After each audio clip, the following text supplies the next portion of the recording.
Today I'm going to show you how to use the xTool O1 Omni UV Printer and the garment tray to create a custom summer shirt. So I'll be using my O1 beta machine. It's the UVDT model to create this shirt. So let's get started.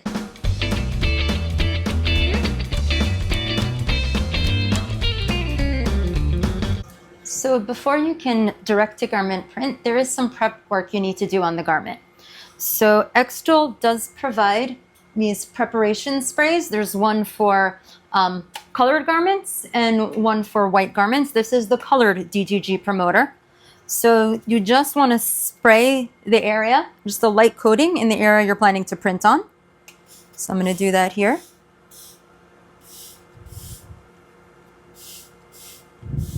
And I just want to let everybody know this is a beta version of the spray and bottle. The spray hasn't changed, but based on the beta testers' feedback, the production units will have more clearly labeled bottles.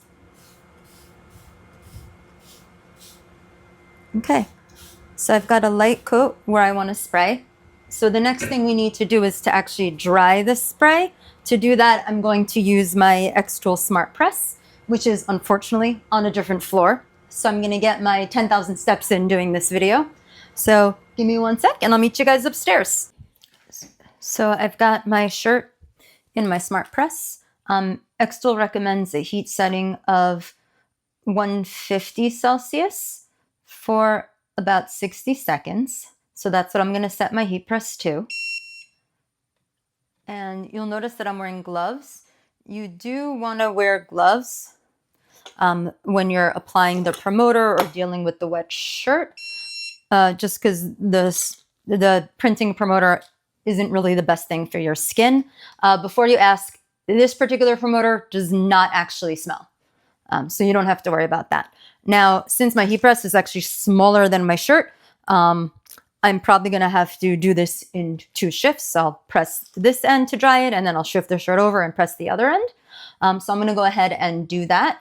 And then once that's done, I'll meet you back downstairs by the printer and we'll get everything set up for printing. So the next thing you need to do is to set up the garment tray. It's right here. It has 3 parts. It has this base. It has this thing you actually put the garment on that clips into the base. And then it has this magnetic gray rectangle to hold your garment in place. So I'm going to load that in.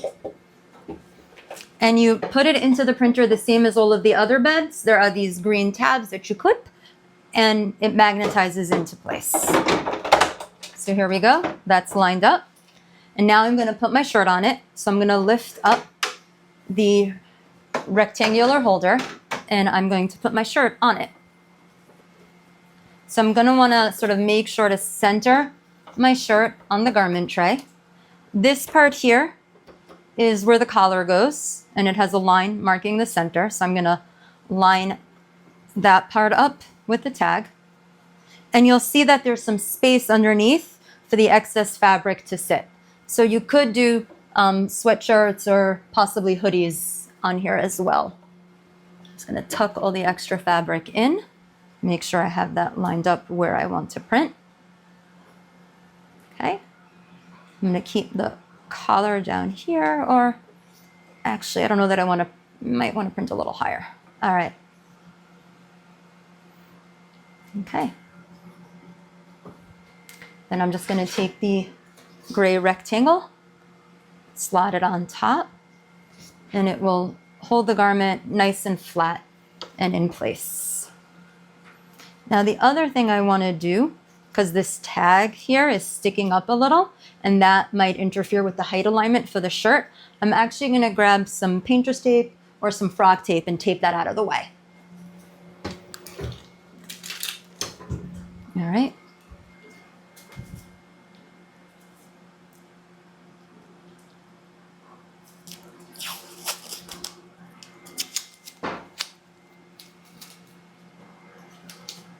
All right, now the tag should not interfere, and everything is set up just the way I need it. Now you'll notice on this garment tray, the collar is here. So it almost looks like it's upside down compared to how you'd want the artwork to be. Don't worry about that. The software will automatically flip it for you, so you won't have any trouble aligning your image. All right, Let me press this button to pull the tray back in. And then we'll meet you by the software. This is the xTool Studio software. And I do want to point out that this is a beta version of the software. The production version might look a little bit different, probably with some more advanced features, but you can generally get the idea from here. So the garment tray is installed in the printer, and the software automatically recognized it and chose DTG, or Direct-To-Garment mode, for me. You can see the various options. There might be a few more on the production software, but for now we're going to focus on the DTG mode or Direct-To-Garment. So the first thing I want to do is have it scan the shirt that's in the printer so that I can align my artwork onto it. While it's scanning, because that might take a few seconds, we can pull in the artwork. I'm going to scale it to fit. And you can see I found this cute little design on Creative Fabrica that I think will make for a perfect summer t-shirt. I do want to crop it a little bit just to make things easier for me to fit it onto the shirt. So you can do that. So I just crop on top, and then I can pull this up and sort of make this bounding box be a lot closer to the actual artwork, which will make it easier for us to lay it out onto the shirt. And I'll just hit save. Now this artwork already came with a transparent background, but if it didn't and I needed to remove the background, that's actually really easy to do within the xTool Studio software. Click on here for AI cutout, and you can either have AI cut out the background. That does require a couple of credits, or you could do it on your own. If the background's all one solid color, you can click Magic Wand and then click on that color. But here I already have a transparent background, so I'm going to cancel that. Now you can see it's showing my shirt in the background. And as I mentioned, even though the shirt is sort of upside down in the tray, the software automatically flipped it over for us to make things easier. All right, so I've got my design on my shirt. I'm just going to center everything on the screen so that I can see it and align it better. So here I want this to be, I have my shirt centered on the tray, so I want to center this on the shirt. So you'll notice when I move the design over with my mouse, when I hit the center, it actually gives me a guideline. So now I know I'm in the center. So now I just have to decide how vertically high or low on the shirt I want the design to go. So I'm going to pull this down a little bit, and I think that'll look okay. I do kind of want it to be across the chest, but not too high up towards the collar and not too down low on the torso. And I think that'll look good. So have it set there. The next thing I need to do is adjust the print settings. So for that, I'm going to click here on adjust, and I want high quality. And the ink mode here is I'm going to do white and color because I am printing on a colored shirt. So I do need a few layers of white in the background to make the CMYK colors pop. So in this case, I'm actually going to go, it's not that dark of a colored shirt, but I do think I need at least 2 or 3 layers of white first to really make the colors pop on the pink background. And I think I might also want 2 layers of color so that I get some nice bright colors here. One thing to think about is the white under base fill. So that's going to tell you where under the design it prints a white under layer, and you have a few options here. For the object area fill, it will only print white under where there actually is design. For the image area fill, it will sort of print white over the whole bounding box of the design, which is not what I want here. Here, I really want the object area fill. And now here, the choke, or the white ink choke, tells you how far in from the design edges you want the white underlayer to be so that you don't end up having a white outline over your design. I have found the default setting is 0.05. I have actually found that 0.1 works a little better for me in my printer. All right, so now I have those settings set, and now we can process.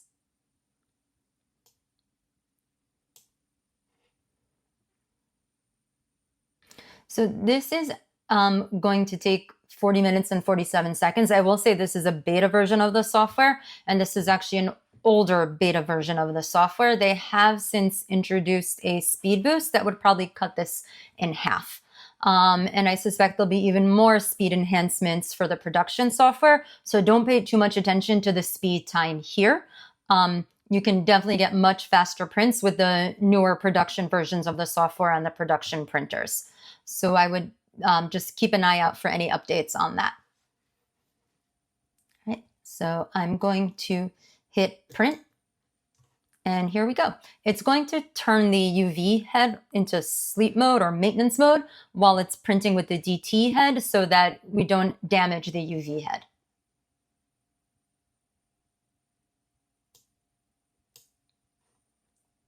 Oh, I actually can't print just yet because I might need to add more magenta ink.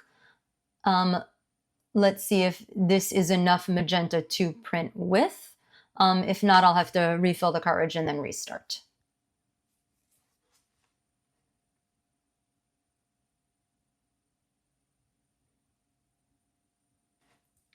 It's going to take a couple of seconds just to measure the distance from the print head to the shirt to make sure it's positioned properly. And then it's going to need to transfer the file over to the printer, and then it'll start printing. So I shall meet you at the printer shortly.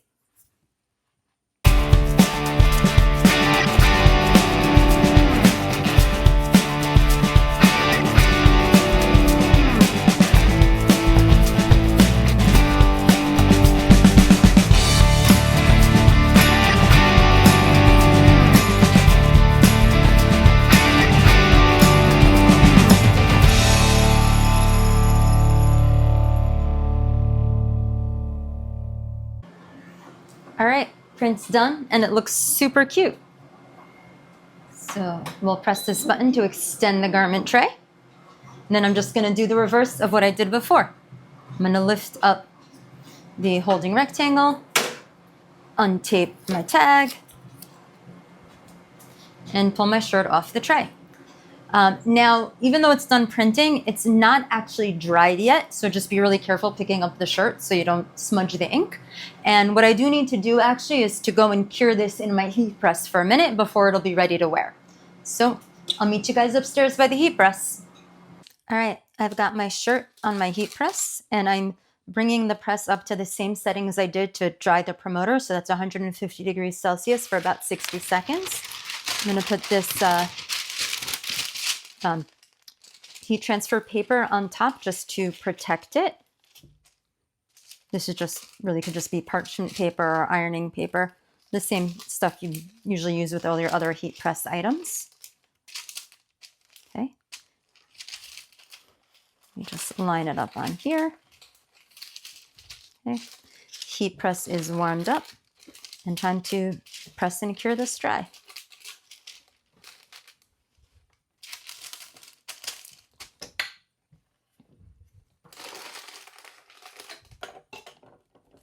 Here we go. So we're gonna give that 30 seconds, and then once that's done, this will be dry and ready to wear. You can wash these shirts once they're direct-to-garment printed. xTool does say that it's rated for, I don't remember if it was either somewhere between 25 and 50 washes for the DTG. DTFs will last a little bit longer than the DTG prints, and we'll cover DTFs in another video. For now, I wanted to show you how you can do the DTG process. So in addition to the O1 Omni UV printer, obviously you also need some sort of heat press. I'm using my xTool Smart Press. You can use the Wonder Press, or really any heat press will do. In the absence of a heat press, you could probably get away with an iron. You'll just have to play around with the temperature settings and how hard you press with the iron and the time. All right, so this is just about done. You only have a couple more seconds. And as soon as that's done, we'll lift it up and make sure the ink is dry. All right.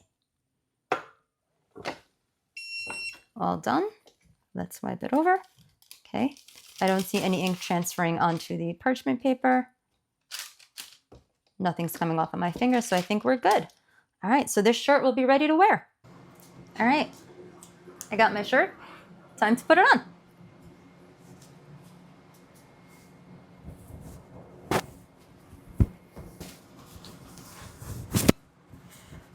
All right, there we go.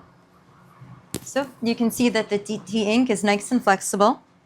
It stretches with the shirt. I hope you liked this video. I think Chewy here likes the video. Chewy, uppy. There we go.